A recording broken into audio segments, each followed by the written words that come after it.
चलिए, प्रधानमंत्री नरेंद्र मोदी मन की बात कर रहे हैं, सीधा ले चलते हैं। के लौटने पर खुशियां जताई है। 130 करोड़ भारतवासी खुश है, गर्व से भरे हैं। यह है भारत का प्रकृति प्रेम। इस बारे में लोगों का एक कॉमन सवाल यही है कि मोदी जी, हमें चीतों को देखने का अवसर कब मिलेगा। साथियों, एक टास्क फोर्स बनी है।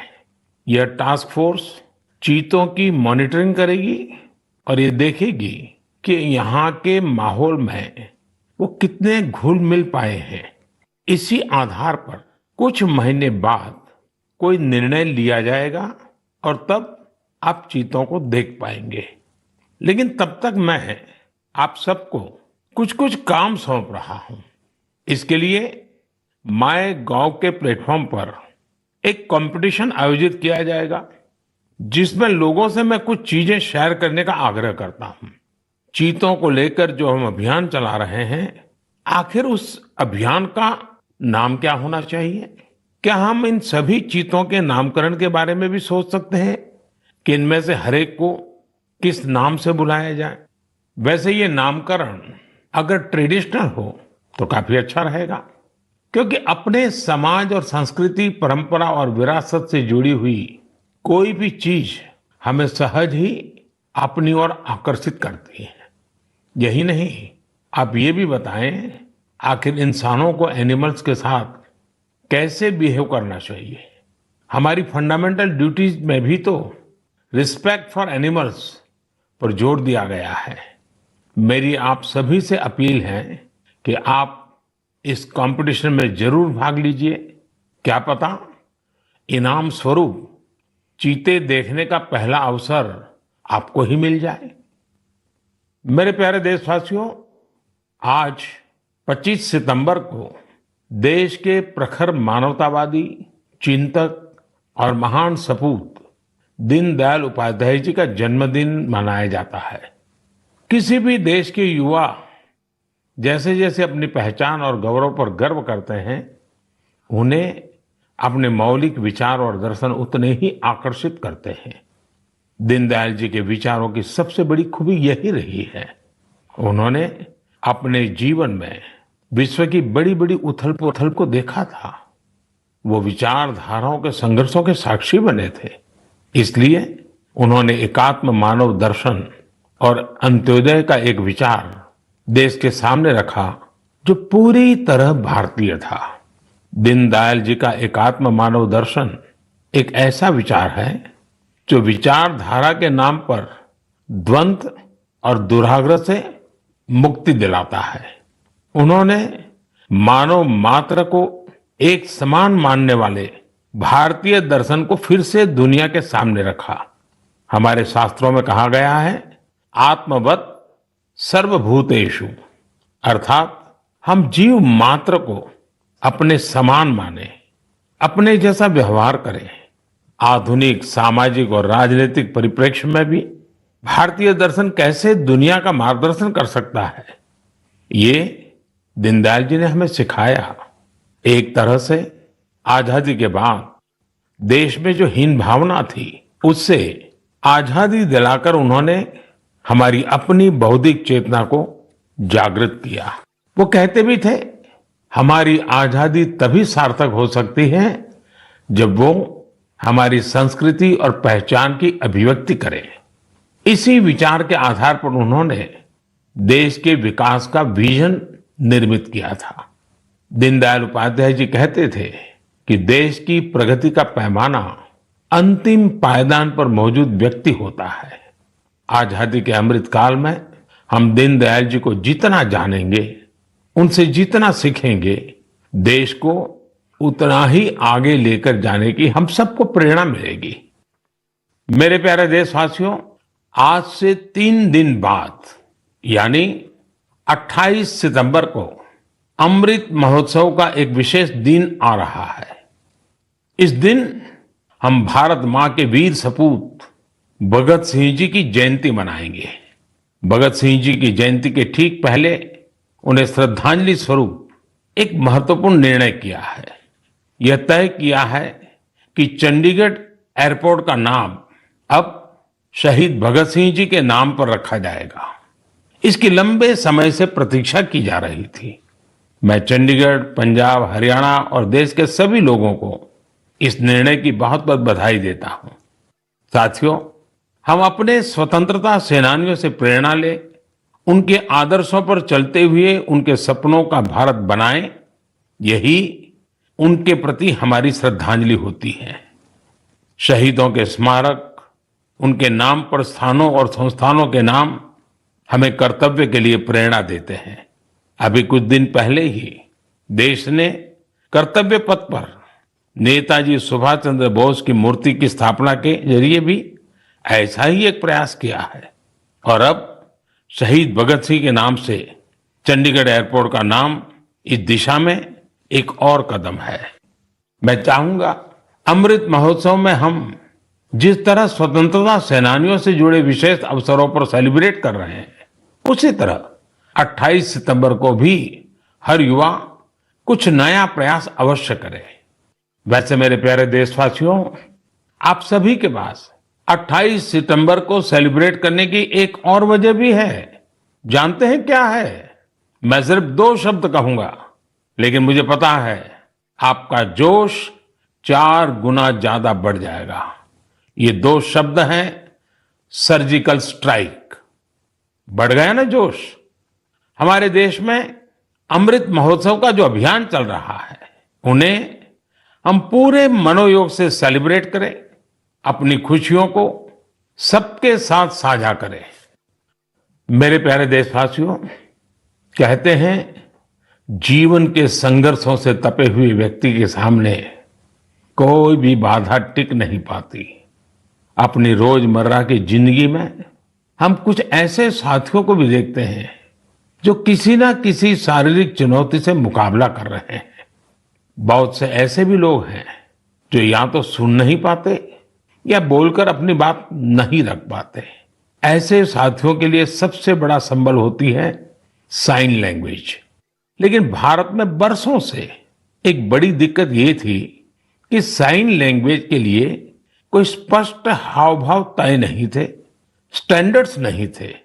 इन मुश्किलों को दूर करने के लिए ही वर्ष 2015 में Indian sign language research and training centre की स्थापना हुई थी।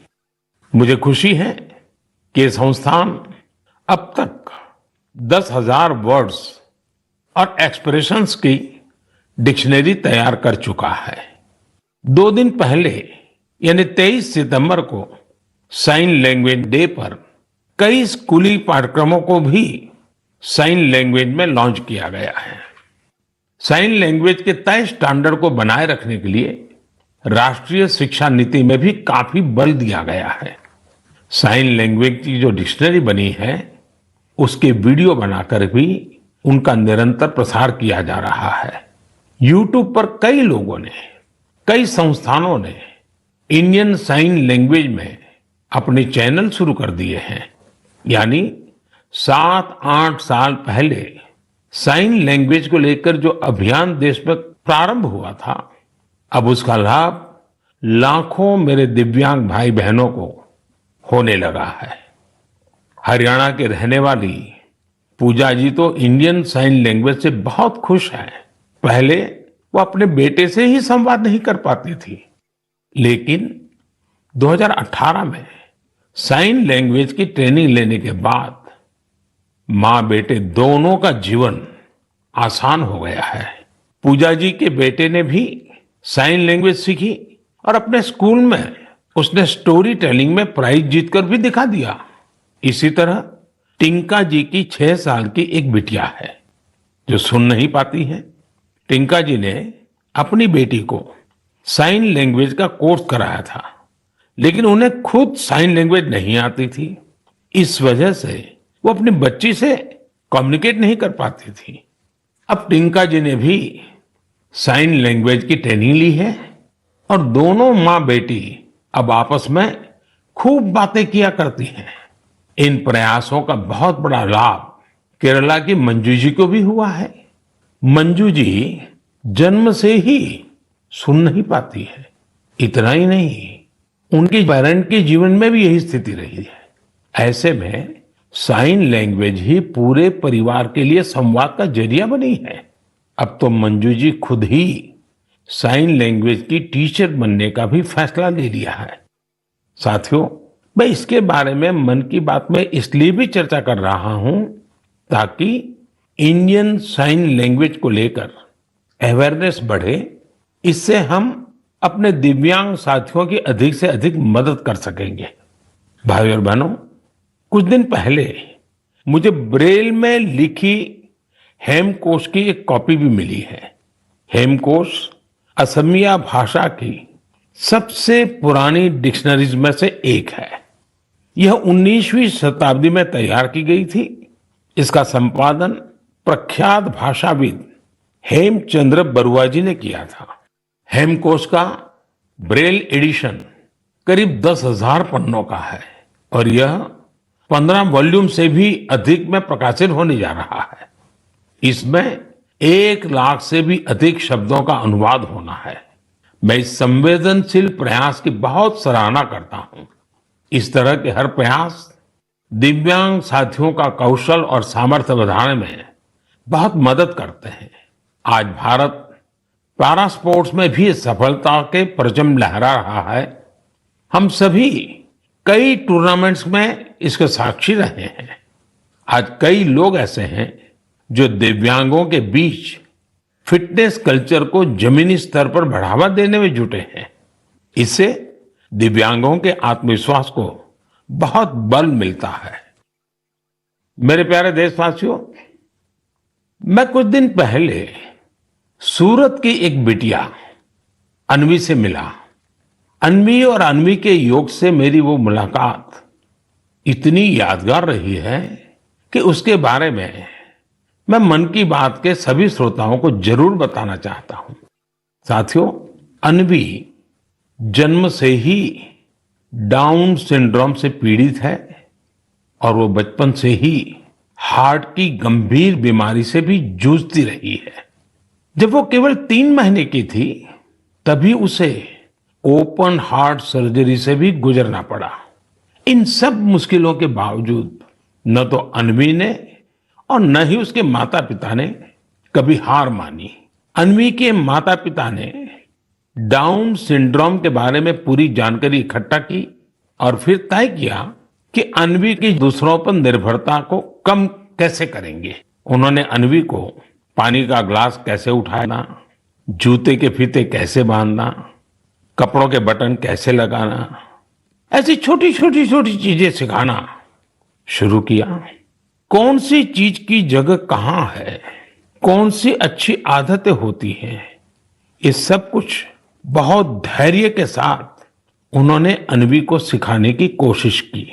बिटिया अन्वी ने जिस तरह सीखने की इच्छा शक्ति दिखाई, अपनी प्रतिभा दिखाई, उससे उसके माता पिता को भी बहुत हौसला मिला। उन्होंने अन्वी को योग सीखने के लिए प्रेरित किया। मुसीबत इतनी गंभीर थी कि अन्वी अपने 2 पैर पर भी खड़ी नहीं हो पाती थी। ऐसी परिस्थिति में उनके माता पिताजी ने अन्वी को योग सीखने के लिए प्रेरित किया। पहली बार जब वो योग सिखाने वाली कोच के पास गई तो वे भी बड़ी दुविधा में थे कि क्या ये मासूम बच्ची योग कर पाएगी। लेकिन कोच को भी शायद इसका अंदाजा नहीं था कि अन्वी किस मिट्टी की बनी है। वो अपनी माँ के साथ योग का अभ्यास करने लगी और अब तो वो योग में एक्सपर्ट हो चुकी है। अन्वी आज देश भर के कंपटीशन में हिस्सा लेती है और मेडल जीतती है। योग ने अन्वी को नया जीवन दे दिया। अन्वी ने योग को आत्मसात कर जीवन को आत्मसात किया। अन्वी के माता पिता ने मुझे बताया कि योग से अन्वी के जीवन में अद्भुत बदलाव देखने को मिला है। अब उसका सेल्फ कॉन्फिडेंस गजब का हो गया है। योग से अन्वी की फिजिकल हेल्थ में भी सुधार हुआ है और दवाओं की जरूरत भी कम होती चली जा रही है। मैं चाहूंगा कि देश विदेश में मौजूद मन की बात के श्रोता अन्वी को योग से हुए लाभ का वैज्ञानिक अध्ययन कर सके। मुझे लगता है कि अन्वी एक बढ़िया केस स्टडी है जो योग के सामर्थ्य को जांचना परखना चाहते हैं, ऐसे वैज्ञानिकों ने आगे आकर के अन्वी की इस सफलता पर अध्ययन करके योग के सामर्थ्य से दुनिया को परिचित कराना चाहिए।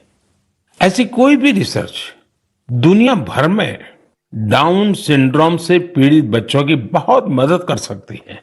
दुनिया अब इस बात को स्वीकार कर चुकी है कि फिजिकल और मेंटल वेलनेस के लिए योग बहुत ज्यादा कारगर है।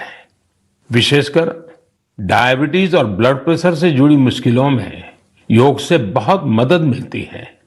योग की ऐसी ही शक्ति को देखते हुए 21 जून को संयुक्त राष्ट्र ने अंतर्राष्ट्रीय योग दिवस मनाना तय किया हुआ है। अब यूनाइटेड नेशन संयुक्त राष्ट्र ने भारत के एक और प्रयास को रिकॉग्नाइज किया है, उसे सम्मानित किया है। ये प्रयास है वर्ष 2017 में शुरू किया गया इंडिया हाइपरटेंशन कंट्रोल इनिशिएटिव। इसके तहत ब्लड प्रेशर की मुश्किलों से जूझ रहे लाखों लोगों का इलाज सरकारी सेवा केंद्रों में किया जा रहा है। जिस तरह इस इनिशिएटिव ने अंतर्राष्ट्रीय संस्थाओं का ध्यान अपनी ओर खींचा है, वो अभूतपूर्व है। ये हम सबके लिए उत्साह बढ़ाने वाली बात है कि जिन लोगों का उपचार हुआ है उनमें से करीब आधे का ब्लड प्रेशर कंट्रोल में है। मैं इस इनिशिएटिव के लिए काम करने वाले उन सभी लोगों को बहुत बहुत बधाई देता हूं जिन्होंने अपने अथक परिश्रम से इसे सफल बनाया। साथियों, मानव जीवन की विकास यात्रा निरंतर पानी से जुड़ी हुई है, चाहे वो समंदर हो, नदी हो या तालाब। भारत का भी सौभाग्य है कि करीब 7,500 किलोमीटर से अधिक लंबी कोस्टलाइन के कारण हमारा समुद्र से नाता अटूट रहा है। यह तटीय सीमा कई राज्यों और द्वीपों से होकर गुजरती है। भारत के अलग अलग समुदायों और विविधताओं से भरी संस्कृति को यहां फलते फूलते देखा जा सकता है। इतना ही नहीं, इन तटीय इलाकों का खान पान लोगों को खूब आकर्षित करता है। लेकिन इन मजेदार बातों के साथ ही एक दुखद पहलू भी है। हमारे ये तटीय क्षेत्र पर्यावरण से जुड़ी कई चुनौतियों का सामना कर रहे हैं। क्लाइमेट चेंज मरीन इकोसिस्टम के लिए बड़ा खतरा बना हुआ है, तो दूसरी ओर हमारे बीचीज पर फैली गंदगी परेशान करने वाली है। हमारी यह जिम्मेदारी बनती है कि हम इन चुनौतियों के लिए गंभीर और निरंतर प्रयास करें। यहां मैं देश के तटीय क्षेत्रों में कोस्टल क्लीनिंग की एक कोशिश, स्वच्छ सागर सुरक्षित सागर, इसके बारे में बात करना चाहूंगा। 5 जुलाई को शुरू हुआ यह अभियान बीते 17 सितंबर को विश्वकर्मा जयंती के दिन संपन्न हुआ। इसी दिन कोस्टल क्लीनअप डे भी था। आजादी के अमृत महोत्सव में शुरू हुई यह मुहिम 75 दिनों तक चली। इसमें जन भागीदारी देखते ही बन रही थी। इस प्रयास के दौरान पूरे 2.5 महीने तक सफाई के अनेक कार्यक्रम देखने को मिले। गोवा में एक लंबी ह्यूमन चेन बनाई गई। काकीनाडा में गणपति विसर्जन के दौरान लोगों को प्लास्टिक से होने वाले नुकसान के बारे में बताया गया। एनएसएस के लगभग 5,000 युवा साथियों ने तो 30 टन से अधिक प्लास्टिक एकत्र किया। ओडिशा में 3 दिन के अंदर 20,000 से अधिक स्कूली छात्रों ने प्रण लिया कि वे अपने साथ ही परिवार और आसपास के लोगों को भी स्वच्छ सागर और सुरक्षित सागर के लिए प्रेरित करेंगे। मैं उन सभी लोगों को बधाई देना चाहूंगा जिन्होंने इस अभियान में हिस्सा लिया। इलेक्टेड ऑफिशियल्स, खासकर शहरों के मेयर और गांवों के सरपंचों से जब मैं संवाद करता हूं तो ये आग्रह जरूर करता हूं कि स्वच्छता जैसे प्रयासों में लोकल कम्युनिटीज और लोकल ऑर्गेनाइजेशंस को शामिल करें, इनोवेटिव तरीके अपनाएं। बेंगलुरु में एक टीम है यूथ फॉर परिवर्तन। पिछले 8 सालों से यह टीम स्वच्छता और दूसरी सामुदायिक गतिविधियों को लेकर काम कर रही हैं। उनका मोटो बिल्कुल क्लियर है, स्टॉप कंप्लेनिंग, स्टार्ट एक्टिंग। इस टीम ने अब तक शहर भर की 370 से ज्यादा जगहों का सौंदर्यीकरण किया है। हर स्थान पर यूथ फॉर परिवर्तन के अभियान ने 100 से 150 नागरिक को जोड़ा है। प्रत्येक रविवार को यह कार्यक्रम सुबह शुरू होता है और दोपहर तक चलता है। इस कार्य में कचरा तो हटाया ही जाता है, दीवारों पर पेंटिंग और आर्टिस्टिक स्केचेज बनाने का काम भी होता है। कई जगहों पर तो आप प्रसिद्ध व्यक्तियों के स्केचेज और उनके इंस्पिरेशनल कोट्स भी देख सकते हैं।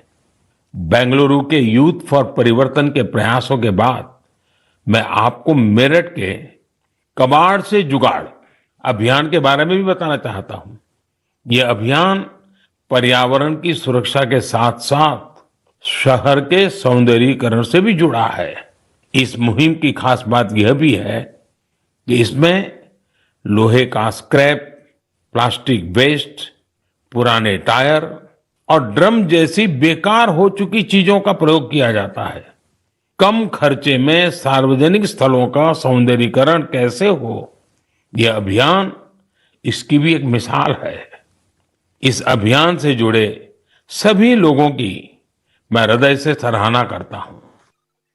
मेरे प्यारे देशवासियों, इस समय देश में चारों ओर उत्सव की रौनक है। कल नवरात्रि का पहला दिन है। इसमें हम देवी के पहले स्वरूप मां शैलपुत्री की उपासना करेंगे। यहां से 9 दिनों का नियम, संयम और उपवास, फिर विजयादशमी का पर्व भी होगा। यानी एक तरह से देखें तो हम पाएंगे कि हमारे पर्वों में आस्था और आध्यात्मिकता के साथ साथ कितना गहरा संदेश भी छिपा है। अनुशासन और संयम से सिद्धि की प्राप्ति और उसके बाद विजय का पर्व, यही तो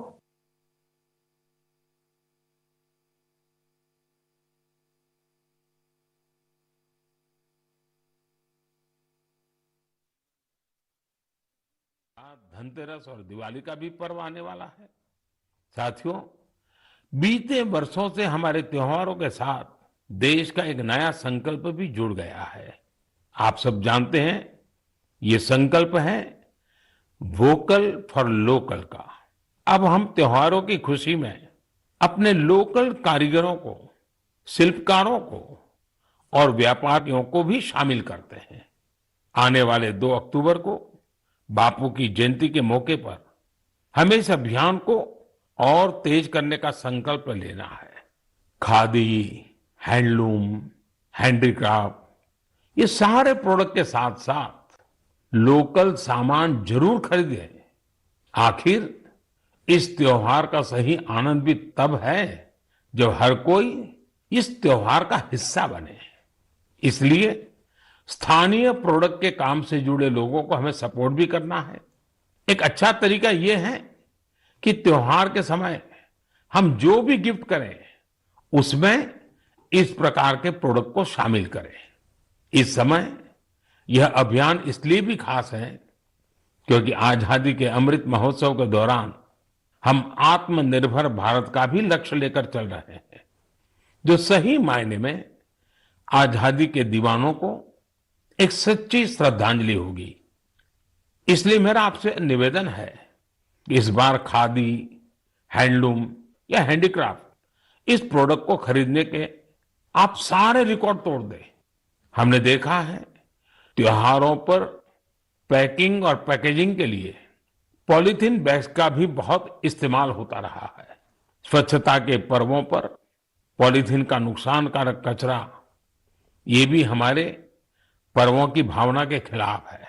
इसलिए हम स्थानीय स्तर पर बने हुए नॉन प्लास्टिक बैग्स का ही इस्तेमाल करें। हमारे यहाँ जूट के, सूत के, केले के, ऐसे कितने ही पारंपरिक बैग का चलन एक बार फिर से बढ़ रहा है। ये हमारी जिम्मेदारी है कि हम त्योहारों के अवसर पर इनको बढ़ावा दें और स्वच्छता के साथ अपने और पर्यावरण के स्वास्थ्य का भी ख्याल रखें। मेरे प्यारे देशवासियों, हमारे शास्त्रों में कहा गया है, परहित सरिस धर्म नहीं भाई। यानी दूसरों का हित करने के समान, दूसरों की सेवा करने, उपकार करने के समान कोई और धर्म नहीं है। पिछले दिनों देश में समाज सेवा की इसी भावना की एक और झलक देखने को मिली। आपने भी देखा होगा कि लोग आके आकर किसी न किसी टीबी से पीड़ित मरीज को गोद ले रहे हैं, उसके पौष्टिक आहार का बीड़ा उठा रहे हैं। दरअसल ये टीबी मुक्त भारत अभियान का एक हिस्सा है, जिसका आधार जन भागीदारी है, कर्तव्य भावना है।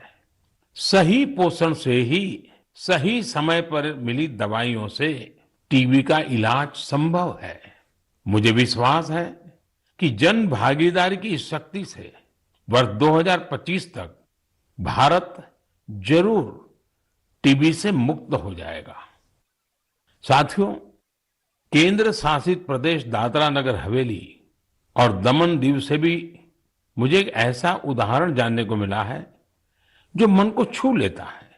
यहाँ के आदिवासी क्षेत्र में रहने वाली जीनू रावतिया जी ने लिखा है कि वहां चल रहे गांव दत्तक कार्यक्रम के तहत मेडिकल कॉलेज के स्टूडेंट्स ने 50 गांवों को गोद लिया है। इसमें जीनू जी का गांव भी शामिल है। मेडिकल के ये छात्र बीमारी से बचने के लिए गांव के लोगों को जागरूक करते हैं, बीमारी में मदद भी करते हैं और सरकारी योजनाओं के बारे में भी जानकारी देते हैं। परोपकार की ये भावना गांव में रहने वालों के जीवन में नई खुशियां लेकर आई है। मैं इसके लिए मेडिकल कॉलेज के सभी विद्यार्थियों का अभिनंदन करता हूं। साथियों, मन की बात में नए नए विषयों की चर्चा होती रहती है। कई बार इस कार्यक्रम के जरिए हमें कुछ पुराने विषयों की गहराई में भी उतरने का मौका मिलता है। पिछले महीने मन की बात में मैंने मोटे अनाज और वर्ष 2023 को इंटरनेशनल मिलेट ईयर के तौर पर मनाने से जुड़ी चर्चा की थी। इस विषय को लेकर लोगों में बहुत उत्सुकता है। मुझे ऐसे ढेरों पत्र मिले हैं जिसमें लोग बता रहे हैं कि उन्होंने कैसे मिलेट्स को अपने दैनिक भोजन का हिस्सा बनाया हुआ है। कुछ लोगों ने मिलेट्स से बनने वाली पारंपरिक व्यंजनों के बारे में भी बताया है। ये एक बड़े बदलाव के संकेत है। लोगों के इस उत्साह को देखकर मुझे लगता है कि हमें मिलकर एक ई बुक तैयार करनी चाहिए, जिसमें लोग मिलेट से बनने वाले डिशेस और अपने अनुभवों को साझा कर सकें। इससे इंटरनेशनल मिलेट ईयर शुरू होने से पहले हमारे पास मिलेट्स को लेकर एक पब्लिक एनसाइक्लोपीडिया भी तैयार होगा और फिर इसे माय गॉव पोर्टल पर पब्लिश कर सकते हैं। साथियों, मन की बात में इस बार इतना ही, लेकिन चलते चलते मैं आपको नेशनल गेम्स के बारे में भी बताना चाहता हूं। 29 सितंबर से गुजरात में नेशनल गेम्स का आयोजन हो रहा है। ये बड़ा ही खास मौका है, क्योंकि नेशनल गेम्स का आयोजन कई साल बाद हो रहा है। कोविड महामारी की वजह से पिछली बार के आयोजनों को रद्द करना पड़ा था। इस खेल प्रतियोगिता में हिस्सा लेने वाले हर खिलाड़ी को मेरी बहुत बहुत शुभकामनाएं। इस दिन खिलाड़ियों का उत्साह बढ़ाने के लिए मैं उनके बीच में ही रहूंगा। आप सब भी नेशनल गेम्स को जरूर फॉलो करें और अपने खिलाड़ियों का हौसला बढ़ाएं। अब मैं आज के लिए विदा लेता हूं। अगले महीने मन की बात में नए विषयों के साथ आपसे फिर मुलाकात होगी। धन्यवाद।